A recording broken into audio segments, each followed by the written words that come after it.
The voice of free speech. The truth delivered. Common sense for the American people. Welcome to the Scott Jennings Show. The jobs report beats expectations. We have the numbers. The federal government is shrinking under Trump. We have another trans mass shooter, this time in Canada. Crime is plunging in major cities under Trump. And that Apple News app, it is woefully biased. It is Wednesday, February 11th. This is Common Sense for the American people. I'm Scott Jennings, broadcasting to you here from Arlington, Virginia on Salem. We begin this hour with economic news. The jobs report this morning, shocking economists, and it's good news. It's a good shock. Here's how they called it over on Fox, Cut 4.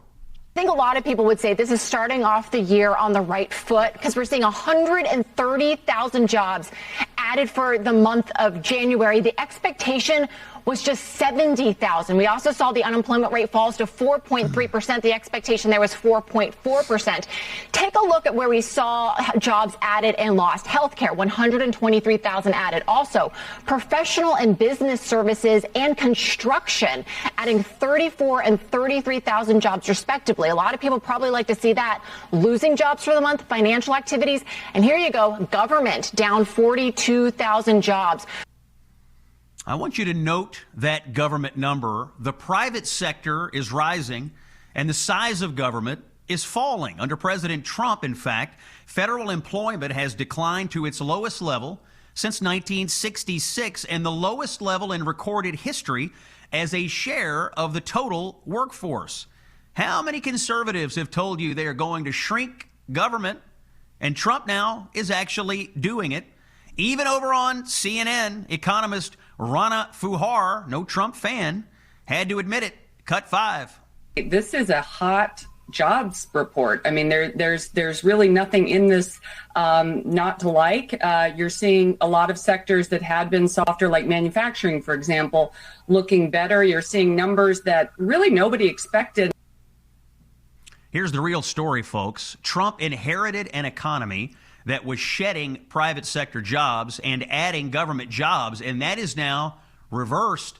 Government is shrinking. The private sector is growing. Let's hear from House Speaker Mike Johnson, Cut 8. Under Republican leadership, the U.S. economy has consistently grown and far exceeded all the expectations that they told us that they would happen. The CBO and others were way off. And the tangible, immediate benefits of our policies are indisputable. Interest rates are down. Inflation is down. Gas prices are significantly decreased and have hit all-time lows in decades. Tax rebates are at an all-time high. We've got tens of millions of American families will be able to keep more of their money in their own pockets, and all of that is by design. We made promises, we're keeping our promises. By every conceivable metric, Americans are better off today under Republican governance than they were under the Democrats. And these trends are only going to continue. Here's one more thing for you. January wage growth was 3.7%, while January inflation was 2.7%. So wage growth is outpacing inflation. That is the ticket. Good news on the economy today, and also good news on public safety. Crime stats for 2025 are in, and crime is plunging across America. New data from the Major Cities Chiefs Association shows declines across every major violent crime category in 2025 as compared to 2024. This is data from the 67 biggest police departments in America. Homicides down 19%, robberies dropping 20%, aggravated assaults down 10%. And here's the news. Under Trump, violent crime is falling. It is falling hard. The murder rate is at a 125-year low. Attorney General Pam Bondi, testifying up on the Hill this morning, had this to say, Cut number 9. This did not happen by accident. The numbers tell an important yet straightforward story. President Trump has given us the resources, the support, and the leadership to protect the American people. President Trump's policies have saved lives. Economy's up. Crime is down. That's the story out of the Trump administration today. We have tragedy to report in Canada. A school shooting in remote British Columbia left 7 people dead, while 2 more were found dead at a nearby home, and the shooter is also dead. 25 more people are wounded. And amid the tragedy, ridiculous verbal contortions from Canadian police about the shooter. I want you to listen to this back and forth between the police there and a reporter. Cut 11. That includes the deceased gun person. Okay. And then separately, do you know the gun person's relationship to the gun person? Did you catch that? Gun person? Here's the deal. The shooter is confirmed to be a transgender. It is a male. Transgender to be a woman. News reports are calling the shooter a woman. It isn't. The shooter is a transgender male. And it's adding to the epidemic of trans mass shooting violence that we have seen lately. The shooting suspect here identified as 17-year-old Jesse Strang. Here's another one for the thing they say never happened file. This one in Chicago. A Venezuelan migrant has been sentenced to 10 years in prison for attempted murder after shooting another migrant in a South Side apartment building. This is the same apartment complex where 911 callers warned that armed migrants had taken over. Now, at the time, mainstream media dismissed these reports as false. Turns out the media was wrong and the residents were right. Prosecutors say the 25-year-old opened fire after the victim allegedly murdered his friend weeks earlier. It's a violent twist in a story that many told wasn't real.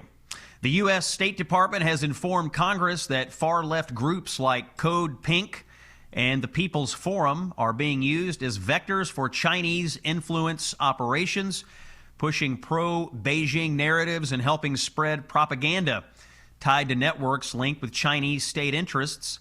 A major national security red flag, if there ever was one. You've seen these Code Pink lunatics protesting in various venues. Turns out they are simply cutouts for the communist Chinese.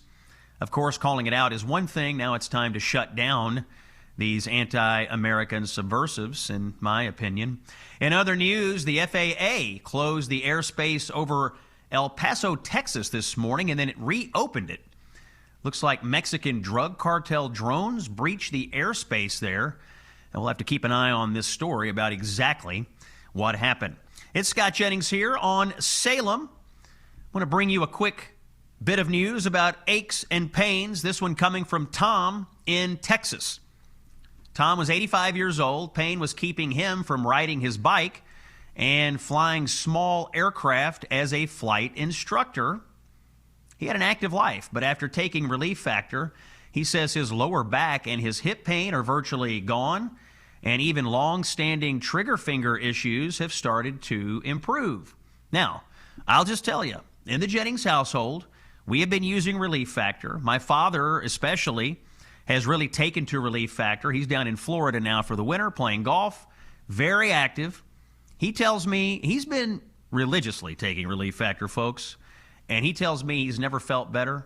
He's no spring chicken, but he's hopping around like one, so we've seen improvements in our daily lives over there using Relief Factor. If pain is holding you back from doing the things that you want to do, I would advise you to try Relief Factor's 3-week quick start and see how it works out for you. Call 1-800-4RELIEF or visit relieffactor.com. This is Scott Jennings here on the Salem Radio Network. The hour's top story, in my opinion, the booming economy. The jobs report today, if I may opine for just a moment, completely and totally obliterated expectations. They were expecting 70,000 jobs. We got 130,000 jobs. And the big news of the day, the private sector adding jobs, manufacturing adding jobs, and government shrinking. For a conservative, for somebody who has been voting, if you're out there, for Republicans and conservatives who told you for years that, hey, we plan to shrink the size of government. One thing is happening. Donald Trump is shrinking the size of government. Private sector growing, and federal employment at its lowest level since 1966, and the lowest level in recorded history as a share of the total workforce. This cannot be dismissed. This is part of the plan. Grow the private sector and shrink the federal government. You heard it from Speaker Johnson. There is a litany of good economic data. You're hearing it from the economists today. They are shocked by the jobs report. What have we been hearing out of the administration from Scott Bessent and others? They're expecting an economic boom in 2026. We'll see if this is the beginning of all of that. When we come back, the Epstein files continue to be a problem for Democrats. More Democrats caught up in the web of Jeffrey Epstein. You don't want to miss it. It's Common Sense for the American People. I'm Scott Jennings here on Salem. Stay with us. You know something? Universities are kind of a bad deal. 6 figures of debt for a bachelor's degree that signals less every year. 4 years spent navigating ideological rules instead of learning how to think. Grades inflated, standards lowered, dissent punished. We call it higher education, but it's mostly expensive daycare with a credential attached. The University of Austin, also known as UATX, is different, however. Admissions at UATX are based on test scores alone. No essays, no resumes. Nobody cares who your parents know. If you're smart enough, you're in. UATX students turned down UChicago and fled Barnard to complete a demanding great books core, including Aristotle, Shakespeare, de Tocqueville, alongside real math, science, economics, and AI. Classes are small, professors actually know your name, grades aren't padded, excellence is measured and rewarded. From day one, students work directly with top founders, investors, and institutions, building companies, doing serious research, and landing real internships. Then here's the part that changes everything. There is no tuition. Thanks to private donors, every UATX student graduates debt-free. You're free to take risks, free to start companies, and free to build a life instead of paying off loans. If you want an empty credential, look elsewhere. If you want a serious education that actually prepares you to lead, apply to the University of Austin. Visit uaustin.org. That's uaustin.org. Straight talk without the bluster. When you positively need the truth, this is where you come. The Scott Jennings Show.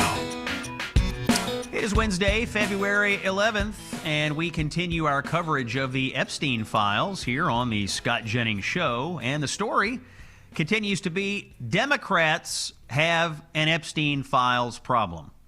Here's the latest. Nebraska Senate candidate Dan Osborne abruptly canceled a Tuesday fundraiser that was set to be co-hosted by a Democratic operative who was mentioned in the Epstein files as allegedly transporting young girls for Epstein.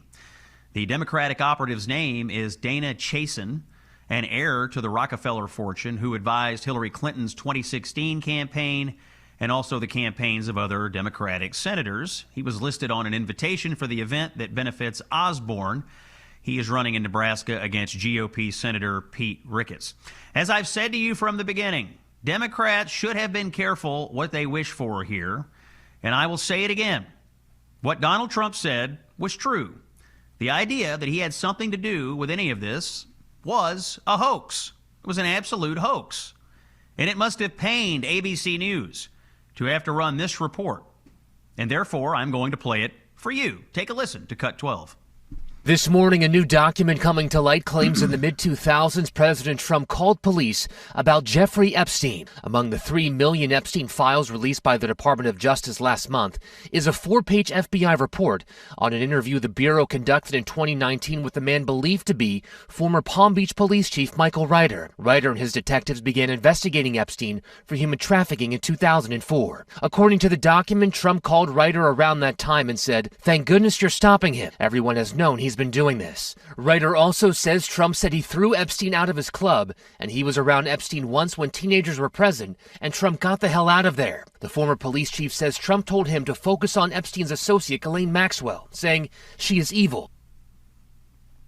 That's ABC News admitting that the Epstein files reveal what Trump has always said to be true, that he was a whistleblower against Epstein, that he threw him out of Mar-a-Lago.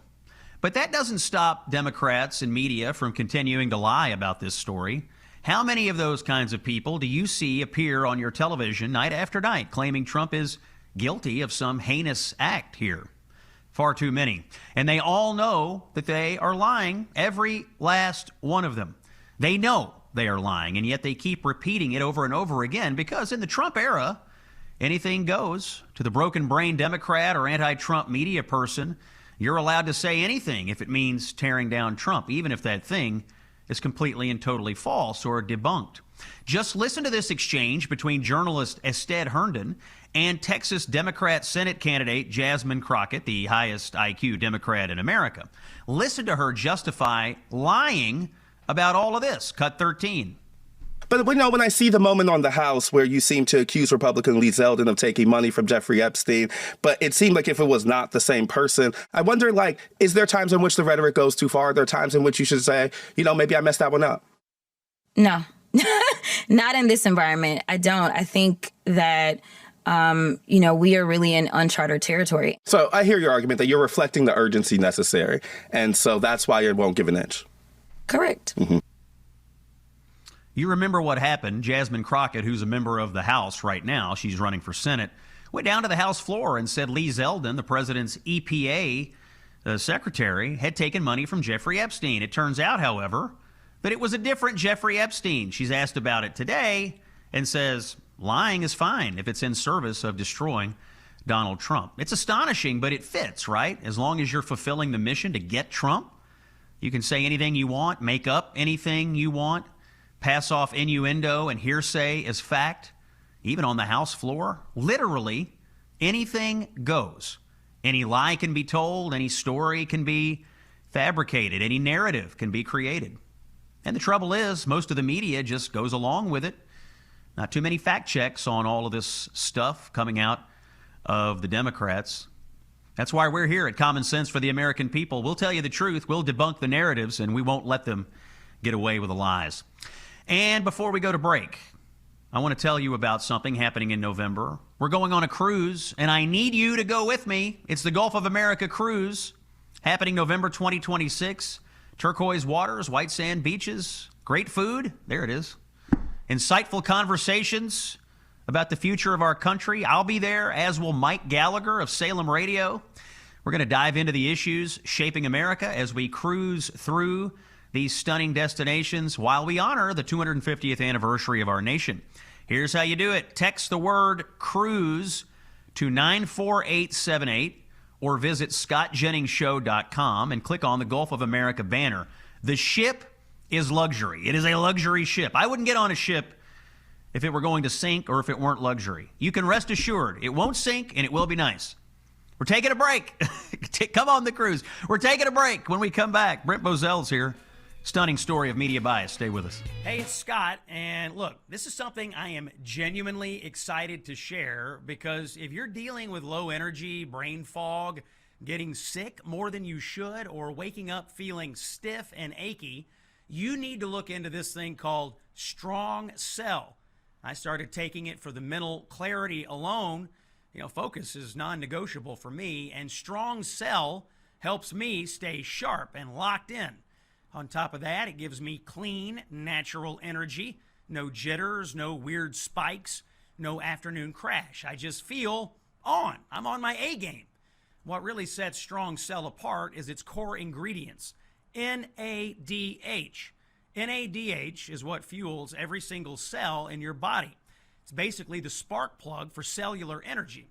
The problem is, as we get older, our NADH levels, they naturally decline, and when you consider that we have over 30 trillion cells, healthier cells means a healthier you. Strong Cell doesn't just throw ingredients into a bottle and hope for the best. They use a proprietary delivery system designed to help those ingredients actually get into your cells where they are supposed to work. That matters because a lot of supplements out there are basically just expensive powder. Look, do your own research. When NADH is properly paired with CoQ10 and marine collagen and delivered the right way, like it is in Strong Cell, it supports your mitochondria, which is the engine that powers your cells. Your mind is clear, you have more natural energy, you don't get sick as often. you go to sleep easier. You wake up feeling more refreshed. Nearly 2 million units of Strong Cell have already been sold, and there is a reason that NADH has become such a big deal. What you put into your body really matters, and you definitely get what you pay for. Strong Cell doesn't cut corners on ingredients or manufacturing. So if you're tired of feeling tired of the brain fog, or just tired of not feeling like yourself, go check out Strong Cell right now. Head to strongcell.com, use code SCOTT, and get 20% off your order. That's strongcell.com, strongcell.com, and use promo code SCOTT. Don't take my word for it, though. Do your own research. I did, and that's why I signed up with Strong Cell. The man who made CNN safe for conservatives again. Here's Scott Jennings. Wednesday, February 11th. How many of you have the Apple News app on your phone? How many of you get push notifications from Apple News? How many of you consult it every day to find out what's going on? My guess is quite a few of you. Coming up in just a moment, David Bozell from the Media Research Center is going to join us. We got to talk about the Apple News app. I hate to tell you this. It is extraordinarily biased against conservatives and conservative-leaning news sites. But first, here's something every parent needs to hear. More kids are being targeted online through gaming platforms, social media, and messaging apps than ever before, and big tech isn't really protecting them. These companies profit from screen time and engagement, and when predators slip through the cracks, families pay the price. You may have heard about what's going on with Roblox, for instance. Our friends and partners at Child Help, they hear from children every day who were contacted through these games and apps, kids who were groomed, manipulated, or threatened by adults who were pretending to be someone else. One boy reached out to Child Help through their hotline. He was terrified. He was ashamed. An adult that he had met in an online game was demanding that he send photos, and he was threatening to lie to his parents if the child didn't comply. The child was scared. He did not know what to do. He calls up Child Help. They help him work through the situation. That chat with Child Help may well have saved that little boy's life. That is why Child Help matters. Your donation supports life-saving programs. Every $27 can help save one child from abuse. If these companies won't protect our kids, we have to do something about it. I am a donor to Child Help. I have visited their headquarters. I have met with their executives. I trust Child Help. Also, it's an efficient charity. They spend almost all the money directly on target here, and the target is saving kids from child abuse. Here's how you donate. $27. That's all we're asking. You go to childhelp.org/Scott, or you text Child Help to 94878. Again, $27. I'm going to do it again today, to be honest with you. That's how much I believe in Child Help. Joining us now on the Scott Jennings Show is David Bozell, president of the Media Research Center and writer of The Watchdog. He's here to highlight the discovery that the Apple News app that is preloaded on our smartphones, our iPhones, is only promoting stories from left-leaning sources. David, welcome back to the Scott Jennings Show. What can you tell us about these apps? Good to see you, sir. Good to see you, sir. The big four news apps that we call them, Apple News, Google News, Yahoo, and MSN News. These have been relative blind spots for the conservative movement. And we figured out a way through our new digital news tracker to quantify just how left-leaning all of these news apps have really been. And we started in late November. The month of January was awful for Apple, Scott. 620 headlines all told. We monitor every morning. We take a screenshot of at 10 o'clock in the morning of all of their headlines, top 20 headlines, tallied up 620 of them. 440 of those were from left-wing news sources. The rest were from considered centrist news sources. Not a single one was from a right-wing news source. Now, it's important to clarify, we're not determining who's a left-wing source, centrist source, or a right-wing source. There's a nonpartisan group called All Sides that makes that determination for us. So we're just using their rankings, and we have some disagreements as to how they rank certain entities, but that's healthy. But Apple, having shut out the conservative ecosystem, this growing in popularity conservative media ecosystem, to see it on paper for now 2 months in a row is not to be believed. And this is how narratives start to uninformed and improper narratives start to circulate in our body politic, is when the big apps are just curating left-wing talking points day after day. So if you have an iPhone, it comes preloaded with Apple News, and it probably has notifications enabled. So most people get these phones, and they're getting news delivered to them in push notifications all day long. And I just want to focus on what you just said. In the last month, there were 620 stories that were analyzed, and not a single story came from what we would consider to be a right-leaning news source. And so that's on Apple. And then you mentioned that the 4 big apps here are Apple, Google, Yahoo, and MSN. Is that right? Mm-hmm. Yeah, that's what they're the top 4 news website apps by website ranking. Now, Apple wouldn't be included in that list because it is a traditional app. And there's a lot of discrepancy as to what the number of users are on Apple, but a lot of reports have suggested it's about 124, 125 million users a month. And this is like when we're talking about how the right wing and the left wing are almost watching 2 different movies, and we're a country so divided. This is how it becomes so divisive in this country. If you're the nurse in the hospital who just doesn't have time to go in depth with Scott Jennings or Steve Deace or any of influencers in the conservative ecosystem, or if you're a housing contractor going from job to job, you're scanning headlines. You're just looking at your push notifications, and they're routinely and regularly to the left wing. I'll give you some numbers on the Apple front. Okay, this is the month of January, Scott. Apple News pushed 440 stories from left-wing sources. They pumped out the Washington Post 72 times, the New York Times 30 times, the Associated Press 54 times, the Guardian 34 times, and NBC News 50 times. It has become a way for these failing legacy news media outlets to sort of hide again in plain sight and still have influence over the narrative in this country. And what I'm not hearing on there, I didn't hear Fox News. I'm not hearing the Washington Free Beacon. Not here. I mean, there are plenty, by the way, of conservative news sites that are legitimate journalism news, and I'm not hearing any of that in your list there. Yeah, Apple has a Digital Plus subscription list. You can get the Daily Beast if you want it, but you can't get the Daily Signal, Daily Wire, or the Daily Caller. They are not offered. Now, and by the way, the Daily Beast is the literal worst. I mean, if you want to find absolute propaganda, ridiculous garbage, the Daily Beast is what you would do. But you can get that on Apple News, but we can't get legitimate journalism, say, from the Free Beacon or something like that. It's ridiculous.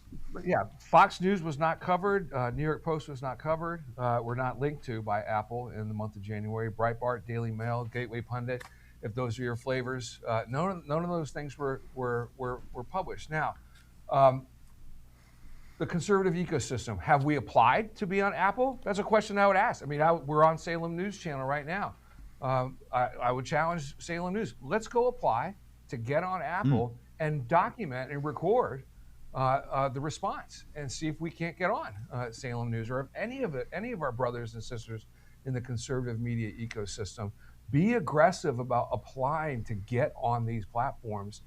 I think it's necessary for survival and success, but it's also necessary to point out that, look, there's over 500 million people that use those 4 big apps on a monthly basis. More than 500 million people are just headline scrolling on these 4 apps. So it behooves the conservative movement to be aggressive in trying to plant our flag on these big apps, because they're not going away. We all got phones, okay? And we all need them. We all need to participate in the economy and the information sectors of the day. So it behooves the conservative movement to be aggressive. And I would challenge all of our friends in the ecosystem, if you haven't applied, do it and document Apple and Google and everybody else's response. And if you have applied, but you just don't know, just do it again and let's see the results of it. That's an important story to be told. The voice you're hearing is David Bozell of the Media Research Center. We're talking about all these news apps that push out these headlines to your phone every day and the bias that it has against conservative news sources. And what you said is so true. A lot of Americans just consume headlines.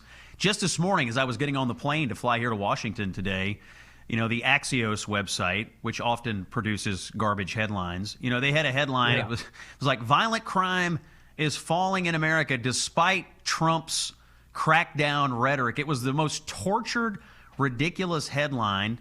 Some kid in there tried to contort it to make it seem like Donald Trump's rhetoric was causing high. It was crazy. They ultimately have had to retract it. But that's an example of a headline. I'm sure that got pushed out through apps and through different alerts this morning. I'm sure it did. There was one that we kind of chuckled at on Apple, Scott. This is from the Washington Post that Apple decided to curate. ICE agent shoots man in leg as Minneapolis protests flare. Now, what they don't tell you is that guy was with two other illegal Venezuelans who were who had fled police and had attacked the police officer, and the officer was shooting in self-defense. But the headline is ICE shoots man in leg. I mean, it's just really, really silly stuff. And Apple will tell you, well, you can curate your own list of sources. You could decide to block people. You could decide to add people. Not necessarily true. We actually tried to block Wall Street Journal in our system. This was the message that we got, Scott.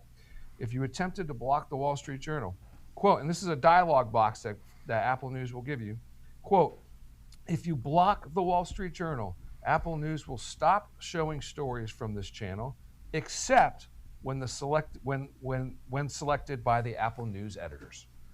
So the editors, the all-knowing editors, have all the control, right? So Apple and Google and these guys will say, "Well, it's all algorithmically based," and all those types of things. I challenge anyone listening and watching to us right now, go on your Apple phone, your iPhone, and check up your Apple News app and tell yourself, does that reflect my values? Go on your Android and go look on Google News and ask yourself, is Google News reflective of my values, of my interest, of my likes? Yeah. The answer would be no. So it's much more editorially driven than they want to admit. David, before we go, I noticed Elon Musk was replying to your story here about these apps. Do you have any sense that Elon over at the X platform is going to try to do something about this and maybe offer a competitive, or maybe he thinks the algorithm in X is already competitive to this? Well, Elon has a vested business interest in keeping his foot on the neck of these guys, and I understand that. I'm not naive about any of that stuff. But I would ask Elon to do the same thing I've asked Salem News Channel to do. Go apply, right? X has its own news ecosystem. There's no reason why an X headline or an X influencer should not be on one of these news apps. I mean, it is the conversation starter for narrative in this country. Every member of the media is on it, whether they want to admit it or not, but they're still on it. And it's the best user experience of all the apps when it comes to news curation and news reaction, rapid response anyway. So it has the best user experience, and it's where stories start to unfold and start to go viral. And then, the Facebooks of the world, the Instagrams, then they'll take it and they'll go viral on those platforms. But I would absolutely suggest that Elon should go into Apple's den and say, I'd like to apply to be a preferred subscriber on the Apple Plus digital program. Why not? David Bozell from the Media Research Center. You got to look into this, these news apps. What are they feeding you on your phone every day? Well, it turns out they're feeding you mostly left-wing garbage, and they are screening out conservative news sources. David, thanks for joining us today. This is Scott Jennings on the Salem Radio Network. When we come back, Mamdani hiring some of the most anti-Semitic crazies you can imagine in New York City. We have the latest with John Levine of the Free Beacon. When we come back, stay with us. Fighting the left with the best weapon we have, common sense. This is the Scott Jennings Show. Wednesday, February 11th. If you're watching on the Salem News Channel app, you just saw some footage of Syracuse, New York, I think. A lot of snow going on up there. Hopefully it's warmer wherever you are. Thanks for joining us today. I do have a note for you when it comes to wireless service. Here's the note. What most people don't realize is that there is a wireless company that you can choose that actually shares your values, invests in your values. In fact, the company is called Patriot Mobile. It is not just a wireless provider. In fact, they're an activist organization that is funded by selling top-tier cell phone service. They stand in the gap where other companies will not. Now, I've met these guys, personally spoken to them. They are true blue Christian conservatives. They believe in the mission. They believe in your values. They invest in your values. Take it from me, Scott Jennings, on this. I vouch for these guys. Patriot Mobile delivers prioritized premium service on all 3 major U.S. networks. You'll get at least the same or probably even better coverage. They have unlimited data plans, mobile hotspots, international roaming, and more. When you switch to Patriot Mobile, you are growing a movement that fuels the Christian conservative cause. Every time you pay your bill, you're advancing the values of faith, family, and freedom. Also, switching is easy. Activate in minutes. You can keep your number. You can keep your phone or upgrade it. I don't care. Whatever you want. Just switch. That's the main thing.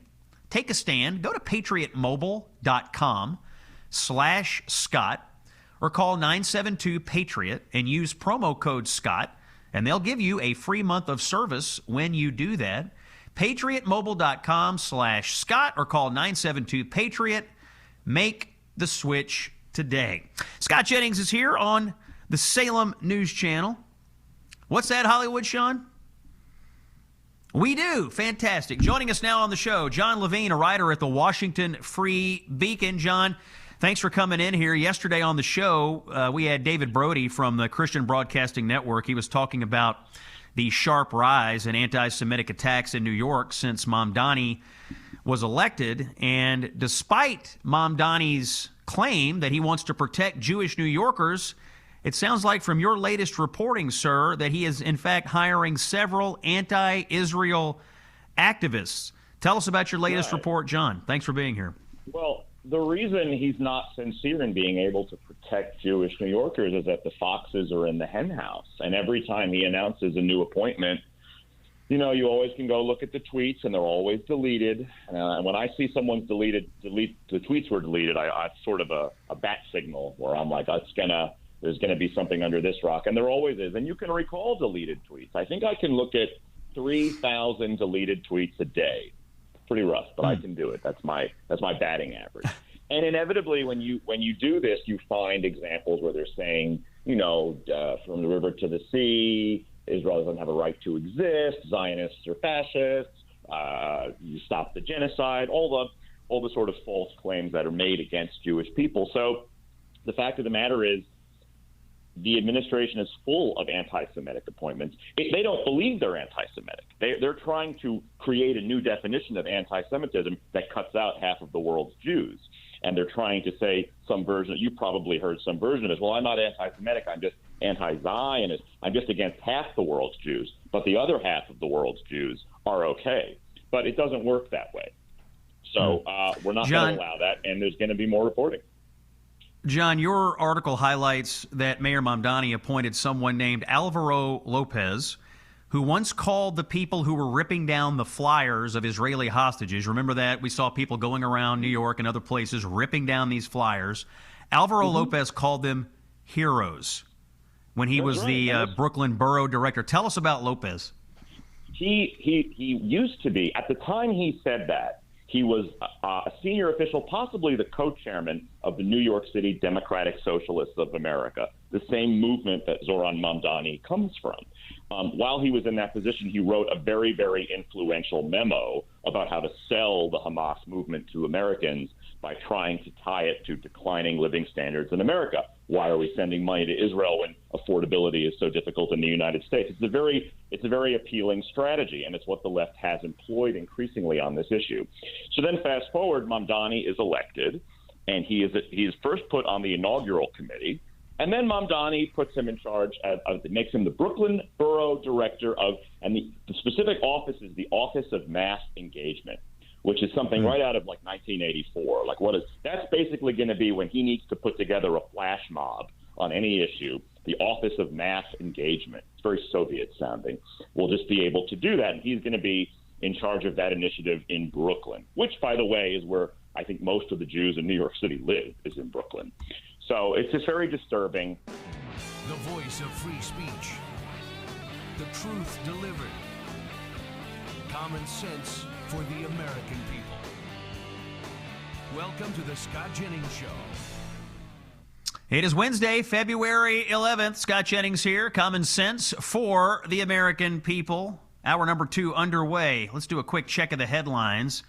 By the way, I have former RNC Chairman Michael Whatley and candidate for Senate in North Carolina coming up in just a moment, but I do want to give you a quick check of the news.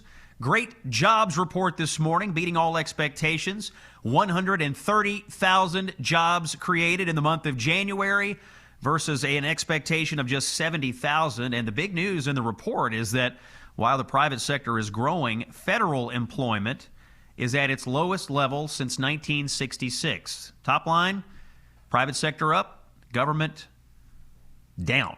President Trump meeting with Israeli Prime Minister Benjamin Netanyahu today in the White House, and this just in to the Scott Jennings Show. The president has just issued a statement. I'll read it for you.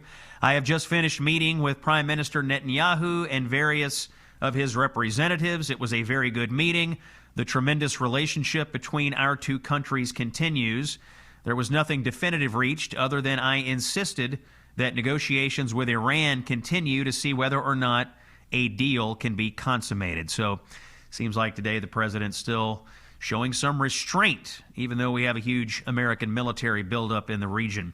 The manhunt for Nancy Guthrie intensified today as the FBI is now sweeping roadways in Arizona.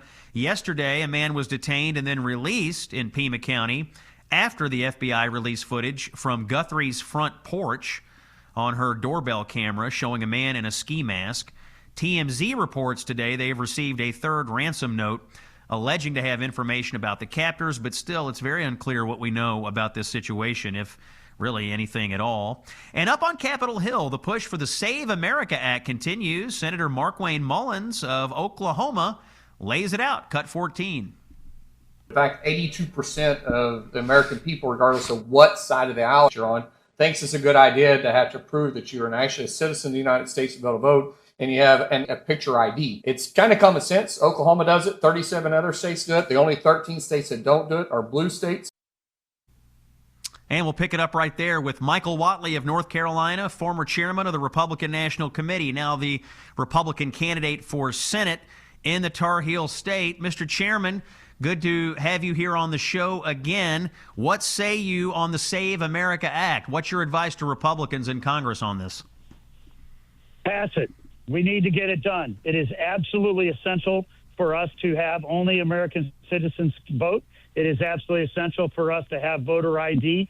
We need basic protections on voting so that we can trust this system. It is an absolute bedrock principle of our democracy that there is one person, one vote, and there's not going to be cheating. We need to get the SAVE Act done, and the Senate needs to get it passed. Michael, Democrats seem to think that Americans are too stupid to figure out how to vote. If you're a minority, if you're a married female, the Democratic argument today is that, well, you're just too dumb to figure out how to register and then vote in a federal election. What do you make of their arguments on this front? Completely specious. The fact is that you need a driver's license or an ID to get on a plane, to buy prescription medicine, to drive a car, or to do any number of things throughout your daily life. Every American has ID, and if you don't have ID, they will get you one for free.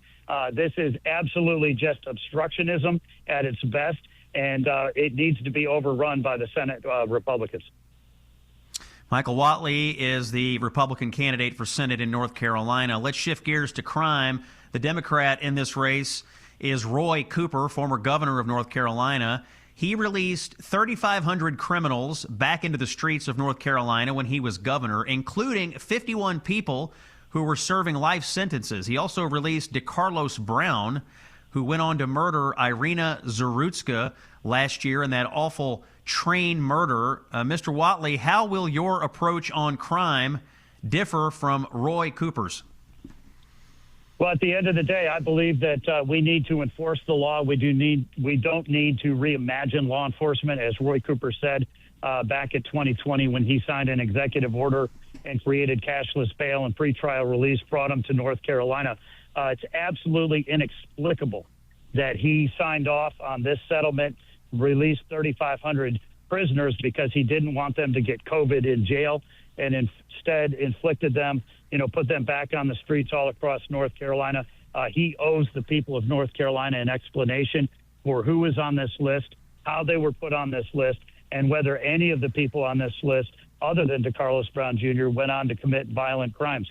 And when you think about where we are at this stage of a campaign, having an issue set like this out there is very damning for Roy Cooper, but he owes the people of North Carolina an explanation. Let's talk immigration. When Roy Cooper was the governor, he vetoed 2 separate measures that would have required North Carolina to honor ICE detainers. That's obviously in the news because of Minneapolis and other sanctuary cities.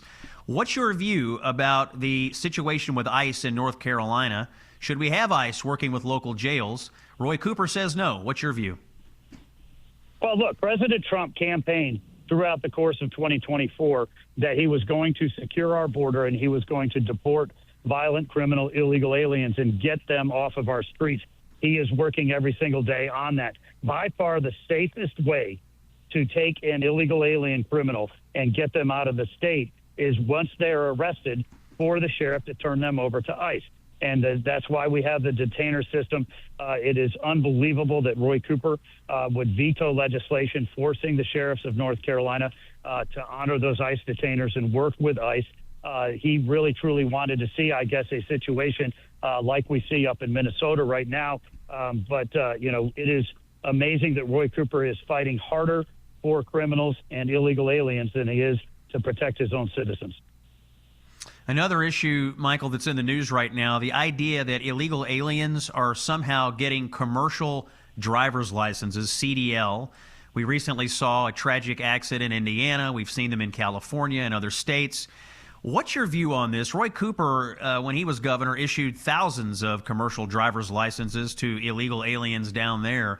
It seems to me we need a crackdown on this system. What do you think? Well, we absolutely do. 54% of the non-domiciled CDLs that were issued in North Carolina by Roy Cooper were to illegal aliens. That is completely unacceptable. And the fact is that Sean Duffy sent a letter to the state saying we are going to suspend highway funding into North Carolina unless you clean this system up. It's yet another mess that Roy Cooper left for his successor. Something going on with the Democrats right now, and I think Roy Cooper is part of it. You have Cooper, you have Andy Beshear of Kentucky, you have Tallarico in Texas. You have a number of these Democrats out there who are trying to wrap ultra-liberal political positions in the Bible. They're trying to browbeat people and say, if you don't agree with us on these liberal positions, well, you're going to hell. You're not a real Christian. God tells me that we have to mutilate children, or God tells me we have to have open borders. I put Cooper in this camp. How are people in North Carolina reacting to these Democrats who are trying to somehow contort the Christian faith into justifying their ultra-liberal political positions? Yeah, it absolutely comes back to the basics, and it comes back to the fundamentals, right? And when you think about what we want in North Carolina is the ability to get married, the ability to buy a house, the ability to raise a family and have your kids go to school and be safe. These are things that are fundamental. And, our grandfather's Democratic Party agreed with those principles.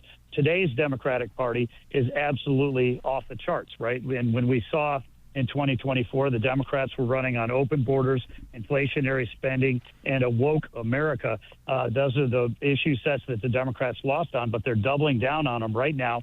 Roy Cooper is a card-carrying member of the woke mob, and he tries to portray himself as a moderate. That's exactly what Abigail Spanberger did up in Virginia. Ran as a moderate, and the first day that she got in office, started pushing a number of issues that are very radical and outside the mainstream of what people in Virginia want.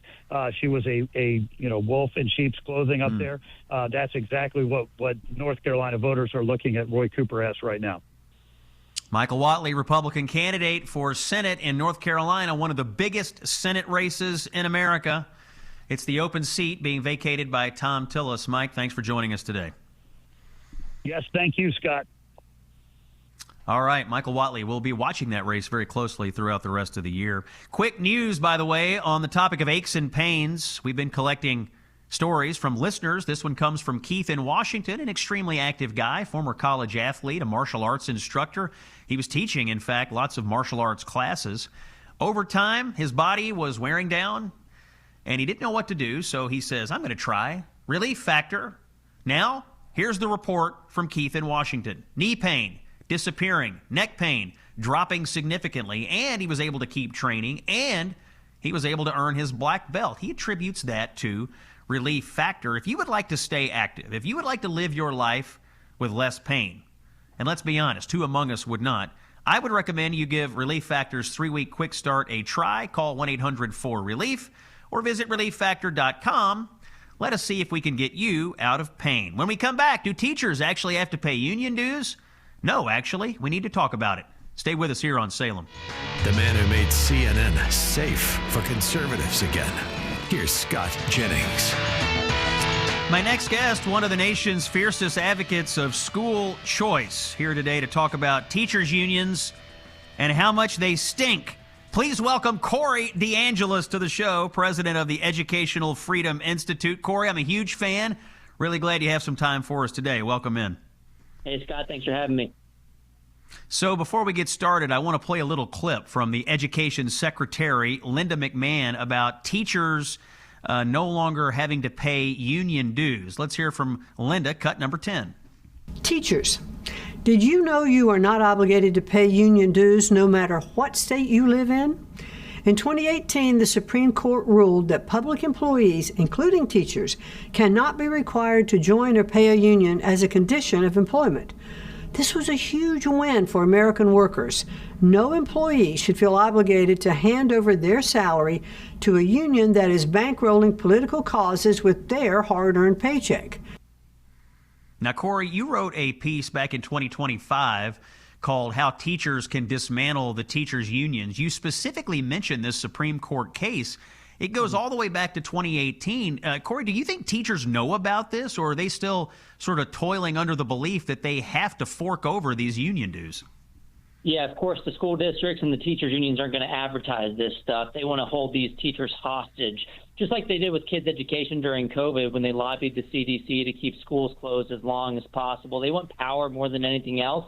But conservative teachers, it's time to wake up and smell the coffee and stop funding your political opponents like Randy Weingarten and Becky Pringle, who make over $500,000 a year. And for what? The teachers aren't seeing the money. And so conservative teachers and even rational Democrats need to opt out of their union today. You can go to optouttoday.com, and you can join alternatives like the Teacher Freedom Alliance, where you can get your personal liability insurance for free. Because so a lot of these teachers even if they do know that they can opt out, they think that they need the union because they have a form of Stockholm syndrome. The union tries to convince the teachers that they're necessary to protect them from getting sued. But guess what? The Teacher Freedom Alliance is a free alternative. Donors are covering the cost. Teachers can keep more of their hard-earned paychecks and stop giving it to people like Randy Weingarten and Becky Pringle, who are just pushing politics into the classroom. There's a lot of good, sane, normal teachers out there, and the best teachers are getting the short end of the stick because the unions fight against merit pay, and they just protect the worst actors in the system. Yeah, let's talk about some of these union bosses. You mentioned Randy Weingarten, and what amazes me is that you see her popping up at all these rallies and other political causes that have nothing at all to do with education. You time and again see these teachers' union bosses who are engaging in these far left liberal political activism. They're getting paid by teachers who pay these dues, and then they're engaging in some of the most fringe political activism that you can imagine. The message today is you don't have to pay these people. You can get out of it. That's right. And the NEA, the largest teachers union in the country, they have a federal charter, by the way. It needs to be yanked. Congress has a bill to do so right now. But less than 10% of their funding actually goes towards representing teachers. Most of it goes to politics. And if you look at their political contributions from the unions, 99% goes to Democrats. It's a money laundering operation. It's totally ridiculous. And no conservative in their right mind should continue funneling their hard-earned paychecks to these people who disagree with their values and who push politics all across the country. They're organizing these anti-ICE political propaganda protests. They're telling teachers to put anti-ICE immigration posters in their classrooms. They're trying to tell them to wear blue on certain days of the week. And they're using kids as political pawns as well. It's totally ridiculous. They've overstepped their boundaries, and the best teachers are fleeing. There's thousands of them leaving, joining the Teacher Freedom Alliance, and putting Becky Pringle and Randy Weingarten in their place. This school choice is important, Scott, but teacher choice is important too. It gives the unions an incentive to stay the heck out of activism and start to focus on academics and to focus on members as opposed to their political pet projects. Teachers don't want to be used anymore. Kids don't want to be used anymore. And so teachers need to opt out. Secretary Linda McMahon is absolutely right. Teachers have a choice, and it should be up to them, not union bosses. Corey DeAngelis, that's the voice you're hearing, president of the Educational Freedom Institute. He is one of the biggest and most important evangelists in America for school choice and for education reform. Corey, I don't know anybody who works harder than you at trying to get education focused on children and not these ridiculous teachers' unions. I'm grateful for your time today. We'll be in touch with you in the months ahead as we track these issues. We're going to take a break. When we come back, we have an all-star coming on the Scott Jennings Show. You've probably seen him in these hearings, Congressman Brandon Gill of Texas. I mean, an all-star. He joins us live from Washington. You don't want to miss it. It's Common Sense for the American people. Stay with us. Ready for more common sense? Here's CNN's senior political commentator, New York Times best-selling author, and America's favorite political pundit, Scott Jennings. Wednesday, February 11th. Coming up in just a moment, Congressman Brandon Gill of Texas joins us. He's in the middle of the Pam Bondi hearing up on Capitol Hill. We'll get a live report on that. First, I do want to tell you about the Gulf of America cruise, November 2026. If you want to take a cruise this year, I would encourage you to do it with me. I'm personally inviting you to go on a cruise ship to the Gulf of America. We'll be sailing on turquoise waters. We'll be visiting white sand beaches. We'll be eating incredible food. And we'll all be having insightful conversations about the future of our country. It'll be right after the election, so we'll have much to discuss. My friend here from Salem, Mike Gallagher, is also going. We're going to dive into the issues shaping America's future. We're going to see some stunning destinations, and we're going to honor the 250th anniversary of our nation. I encourage you to book your cabin today. Text the word cruise to 94878 or go to scottjenningsshow.com and click on the Gulf of America cruise banner. Cabins are going fast. Get yours today. We're going to have a blast out on the Gulf of America. All right, joining me now on the Scott Jennings Show, an absolute all-star. If you've seen this guy on C-SPAN or on social media, he is a complete and total beast. All-star in the House Republican Conference. He was just elected a year and a half ago. He represents Texas 26, and he has engineered some of the biggest takedowns in congressional hearings in recent memory. Brandon Gill, welcome to the Scott Jennings Show. Scott, thanks for having me. Yeah, you are absolutely lighting Washington on fire with what you're doing with some of these witnesses. And you're in a hearing today, actually. I know you've stepped out to talk to us. Pam Bondi, the Attorney General, is testifying on Capitol Hill. We've seen some sparks flying there. Can you give us a report? How's Bondi doing up there today? Attorney General Bondi is doing incredibly well, as you would expect. I mean, you've got a country who is getting back on the right track. You know, the border is secure. We're deporting criminal illegal aliens. Murders are down. Rape is down. Carjackings are down. The country is more safe by far than it was a year and a half ago under Joe Biden and Democrat rule. And all you hear today from the other side of the aisle is Democrats trying to deflect from that, trying to attack the president, attack the attorney general. But the facts are on our side. The country is a better place to live now than it was before. And I think that's what the American people care the most about. Congressman, I'm looking at CNN right now. They have a headline at the bottom of the screen. Apparently, Bondi has said that they have, quote, pending investigations in the Epstein case. Is that something you got more information on today? What can you tell us about that? I think that's an ongoing investigation that we've been working with this for quite some time. The administration has released an enormous amount of the Epstein documents, and remember, this is something that we voted on in the House just a couple months ago. The DOJ had a very small amount of time to go through an enormous amount of data. And what their goal is, she's articulated this well, is to protect victims, to protect the people whose names may not want to be released. And that's what they've been working through, and that's what we're continuing to do. Congressman Brandon Gill is our guest here on the Scott Jennings Show. Congressman, you recently introduced the Somalia Immigration Moratorium Act, which imposes a 25-year moratorium on immigration from Somalia into the United States. Obviously, this is in the news because of all the fraud that we've seen in Minneapolis. Tell us, why is this so important to do right now, and what are the chances of passage in the U.S. House? Well, I would first say, we've got to ask ourselves, what is the purpose of our immigration system?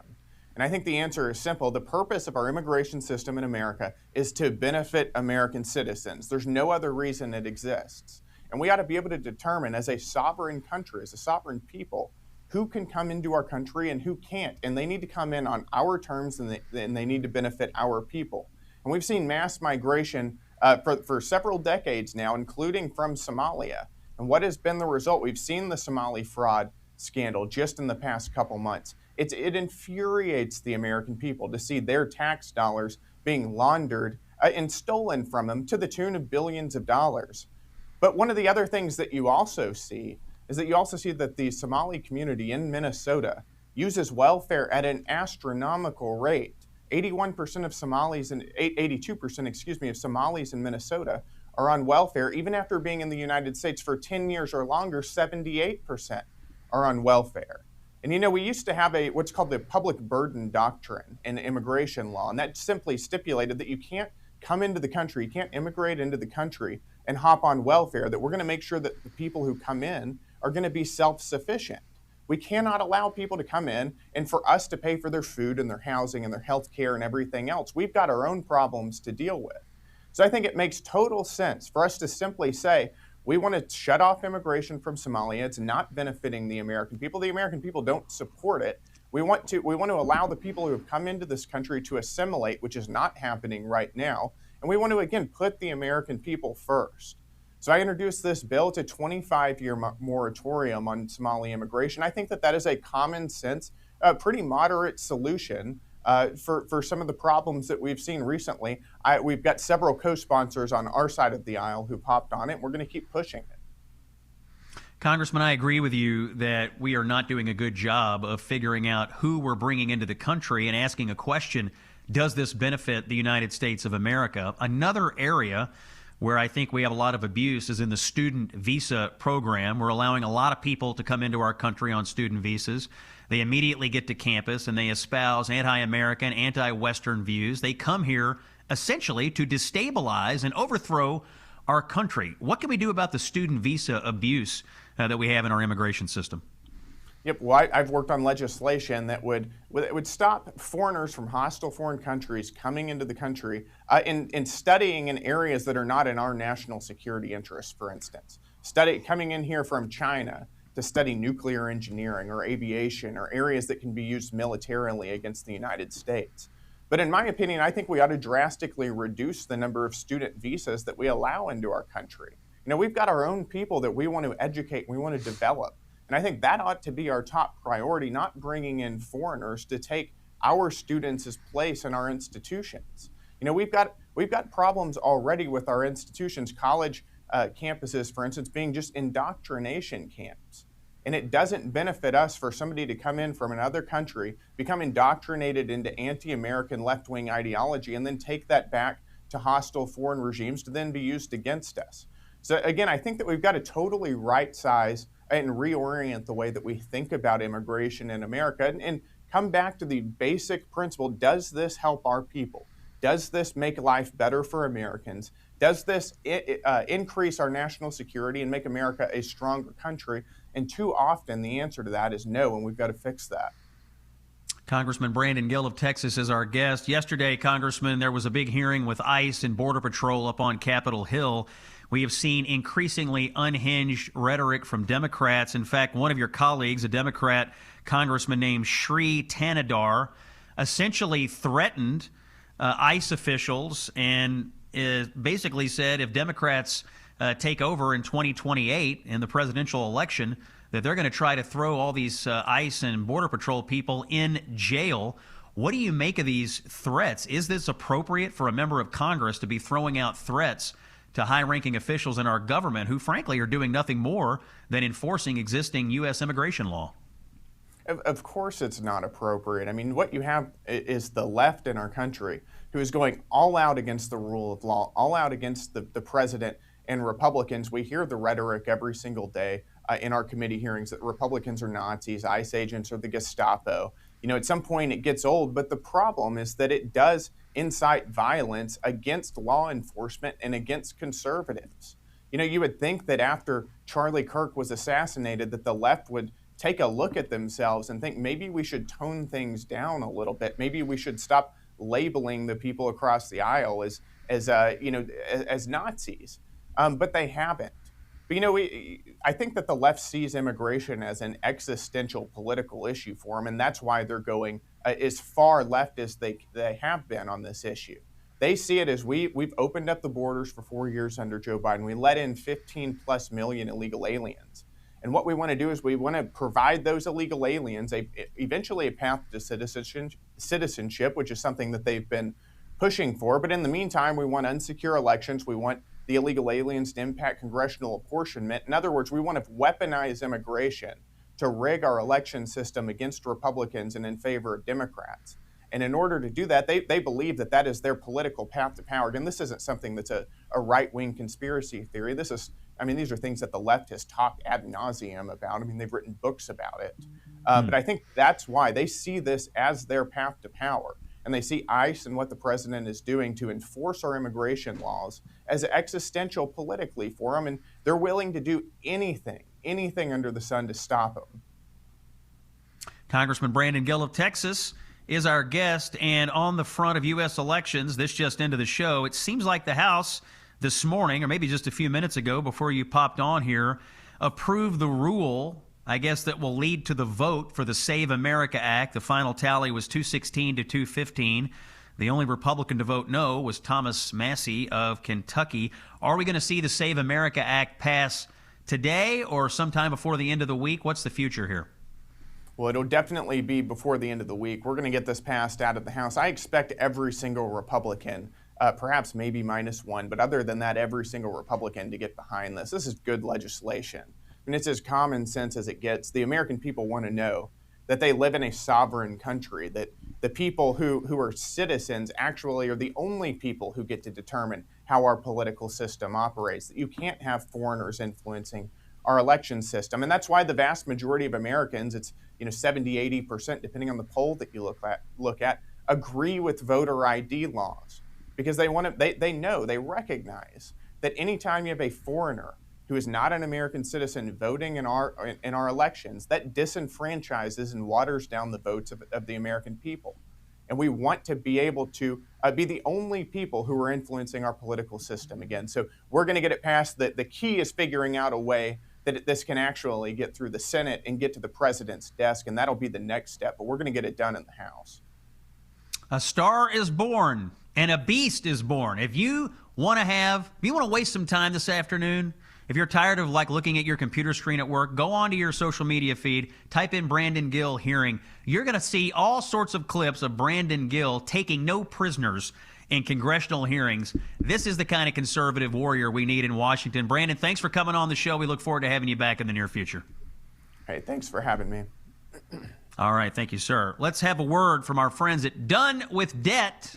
If you're stressed about getting out of debt, you need to listen to me right now. According to the Fed, many banks are tightening up their standards. That means right now may be your best window to negotiate a settlement before the lenders tighten up even further. And Done with Debt is the best I've ever seen at navigating debt relief. In fact, last year they did over $100 million in debt for our listeners and other people around the country. Done With Debt tracks credit card and loan company behavior. They have all the experience. They know what it takes to get you the biggest reduction possible. They will help you through the debt relief process so that you can keep more of your paycheck every month. Imagine waking up without all this weight on your shoulders. Here's what you got to do. Go to donewithdebt.com. Do it now. You will talk to a debt specialist. It's free. It takes but a few minutes. Donewithdebt.com. If you're in debt, talk to our friends at Done With Debt, donewithdebt.com. You won't regret it. It's a free call. I highly encourage it. Take a break. When we come back, Albert Mohler takes Andy Bashir to the woodshed. You don't want to miss it. Stay with us. The very definition of never back down. Here's Scott Jennings. Closing out the show here on Wednesday, February 11th. You know, something that has been bugging me lately, all these Democrats who are wrapping up their liberal positions with religion and trying to browbeat Christians into supporting things like abortion and child mutilation and open borders. And I've been thinking about this almost every day because you see more Democrats doing this every single day. And along comes Dr. Albert Mohler, president of the Southern Baptist Theological Seminary, who summed this up better than I ever could, and in the process took Kentucky Governor Andy Bashir to the absolute woodshed over the comments that he made about child mutilation on The View this week. I'm going to play this whole thing. I want you to listen to every bit of it. It's Albert Mohler on Andy Bashir and these child transgender surgeries. Let's hear cut 15. These days, it's hard to be astounded by something absolutely ridiculous or worse coming from an office holder when it comes to political office. And frankly, if you're coming up with a catalog of stupid things said on programs like ABC's The View, you better get ready for a very long list. But I don't care how long your list is. This one's going to rank at the top of stupid. We rarely talk about the why. People want to know what drives us, especially in a world with social media where everyone's looking for the next authentic thing. For me, that's my faith. Most of the decisions I make are based on that golden rule that says we love our neighbor as ourselves, and that parable of the Good Samaritan that says everyone is our neighbor. And so when I've taken actions like vetoing the nastiest piece of anti-LGBTQ legislation that ever came through my state, I described it in those terms. That was Governor Andy Bashir right here in the Commonwealth of Kentucky, and he was referring presumably to his veto, very well known at the time, of what was known as Senate Bill 150. Adopted by the Kentucky General Assembly. It was a bill that would have prevented harm coming to children and teenagers through so-called gender affirmation or gender reassignment treatments. Frankly, it was just common sense. Also had to do with the use of pronouns and names in schools, things like that. Governor Bashir vetoed it, and now he says, calculated for the audience of The View, that he has done this because of his faith. His faith he doesn't define except by saying it includes the Good Samaritan and the Golden Rule. I just want to point out that historic biblical Christianity is really clear about understanding creation order as a part of the goodness of creation itself, a part of God's intention in creation itself. And he created us male and female. This is not an imposition upon human beings who otherwise would be something else. This is God's gift to us. You really are looking here at two different rival religions. You have historic Orthodox biblical Christianity, and you have theological liberalism and whatever it produces next. And you just look at the LGBTQ plus revolution, and you understand, perhaps more than anything else in the modern age, that has really underlined the distinction between these two different and indeed rival religions. One of them, Christianity consistent with creation order and scripture and the history of the Christian church. And the other one, which frankly is a new religion, it's cut the Bible down to size. It doesn't begin with Genesis 1, evidently just the Golden Rule and the Good Samaritan. When you're looking at something like this, I just hope Christians understand exactly what you're looking at. Dr. Albert Mohler there from the Southern Baptist Theological Seminary. Such a good explanation of what we're seeing from Democrats. We saw it again yesterday on Capitol Hill. This is Congresswoman LaMonica McIver, who asked the director of ICE, Todd Lyons, do you think you're going to hell? Now they're up there debating immigration policy. Listen to this, cut 2. Let me ask you some questions that you may be able to answer. Mr. Lyons, do you consider yourself a religious man? Yes, ma'am. Oh, yes. Okay, well, how do you think Judgment Day will work for you with so much blood on your hands? I'm not going to entertain that question. Oh, okay, of course not. Do you think you're going to hell, Mr. Lyons? I'm not going to entertain. Of course not. How many The government... gentlelady will suspend. The gentlelady will suspend. Chairman? A gentlelady will suspend. As I said, the issues we're debating here are important to ones that members feel deeply about. Thank you, While Chairman. vigorous disagreement is part of the legislative process, members are reminded that we must adhere to established standards of decorum and debate. The witnesses are here voluntarily, and I will continue to remind members that while oversight is important, aggressively attacking those witnesses personally is inappropriate and not in keeping with the traditions of our committee. Mr. Chairman, I'm just asking a question. You guys are always talking about religion here in the Bible. I mean, it's okay for me to ask a question, right? Do Democrats think that Christians in this country are going to respond to this? First of all, nobody believes that LaMonica McIver is a credible theological source or a credible source on who is or isn't going to hell. We're not going to be lectured from the pro-abortion, pro-child mutilation crowd about who is and who isn't getting into heaven or who is and isn't going to hell. This is going to backfire on them badly, whether it's McIver or Andy Beshear or James Tallarico or any of the rest of them. Thanks for listening. We're done for the day. Back tomorrow. It's Common Sense for the American people. I'm Scott Jennings. See ya.